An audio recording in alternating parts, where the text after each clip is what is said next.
October 29th, 1929, Black Tuesday. America was coming off one of its most lavish eras in its history. An era characterized by gross materialism and an increased sense of individualism. The Roaring Twenties had left the U.S. drunk, both on alcohol and their lifestyles in general. So, when the stock market crashed, no one could have foreseen the consequences. From 1929 to 1941, America experienced one of the greatest challenges it had ever seen: the Great Depression. It had sobered the nation both figuratively and literally. Homeless and hopeless, America trudged day by day through trial after trial. The rugged individualism developed in the 20s shone through in each and every member of society. However, every head began to turn slowly towards the president for a way out of such a hopeless nightmare as this. Their cries would be answered in 1932 with the election of Franklin Delano Roosevelt as the 32nd President of the United States. In his first 100 days, he developed what would ultimately turn the tides of the Depression. FDR promised his people a New Deal, which would come to symbolize a light in the darkness for America. My name is Ben Blakely, and I'm a senior at Scott High. I've been on this board since the beginning, which was really about 2 years ago. While I've been nowhere near as influential as FDR, I've served as a president here since about the beginning of my junior year. In many ways, Scott County is suffering from its own version of the Great Depression in modern times.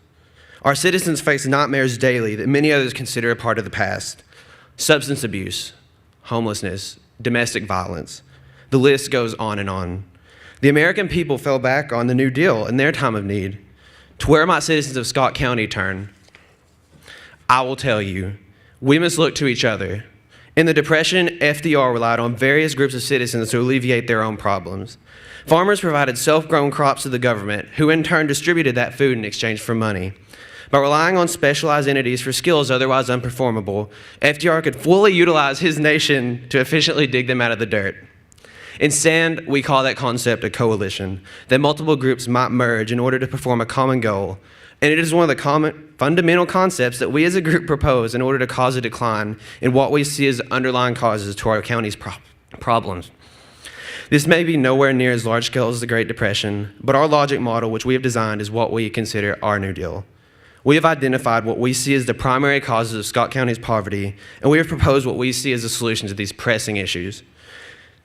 And tonight, this change begins with you, the audience. Tonight, I challenge you to see beyond the masks on our issues and to face these problems head on.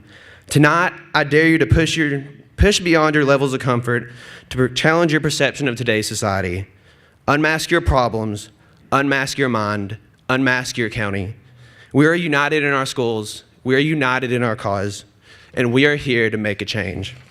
We are the Stand Youth Service Learning Initiative. Veni, Vidi, Vici.